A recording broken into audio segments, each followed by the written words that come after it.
এসএসআরটিভি এর নিয়মিত সংবাদ পর্যালোচনায় আপনাদের সবাইকে স্বাগত জানাচ্ছি।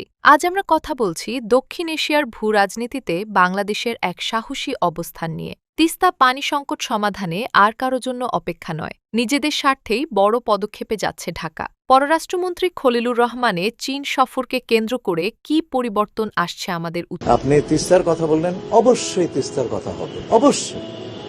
এইটা আমাদের সেই অঞ্চলের মানুষের মরণ বাঁচানোর বিষয়। তারা ডাক দিয়েছে জাগো বাহে, সেই ডাকে যদি আমরা সাড়া না দিই তাহলে পরে আমরা আছি কেন? এটা আমাদের প্রধানমন্ত্রী, মাননীয় প্রধানমন্ত্রীর অঙ্গীকার সেই অঞ্চলের সমস্যা সুরাহা করার, এবং এটা আমাদের সরকারের অঙ্গীকার। এই অঙ্গীকার আমরা পূরণ করব। দীর্ঘ এক দশকেরও বেশি সময় ধরে ঝুলে থাকা তিস্তা পানি বন্টন চুক্তি নিয়ে এবার কঠোর ও বিকল্প অবস্থানে যাচ্ছে বাংলাদেশ।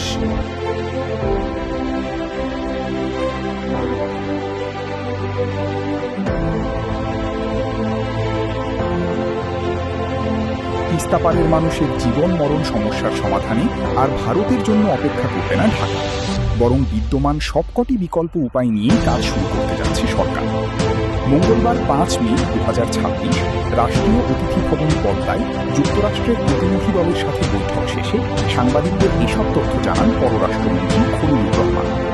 চীন সফরে যাওয়ার ঠিক আগ মুহূর্তে তাঁরই বক্তব্য দক্ষিণ এশিয়ার বাংলাদেশ সবার আগে, পররাষ্ট্রমন্ত্রীর কড়া বার্তা। পররাষ্ট্রমন্ত্রী খলিলুর রহমান সাফ জানিয়ে দিয়েছেন, তিস্তা আমাদের উত্তরাঞ্চলের মানুষের বাঁচা মরার বিষয়। এখানকার মানুষ বড় ধরনের পরিবেশগত ও অর্থনৈতিক বিপর্যয়ের মধ্যে রয়েছে। আমরা যেভাবে পারি, যে কটি উপায় আছে সবগুলো নিয়ে কাজ করব।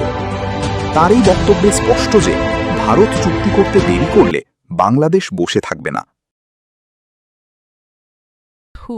রাজনৈতিক সমীকরণ ও প্রধানমন্ত্রী তারেক রহমানের অবস্থান। প্রধানমন্ত্রী তারেক রহমানের সরকার সবার সাথে বন্ধুত্ব, কারো সাথে বৈরিতা নয় নীতিতে চললেও দেশের স্বার্থে এখন অনেক বেশি কঠোর।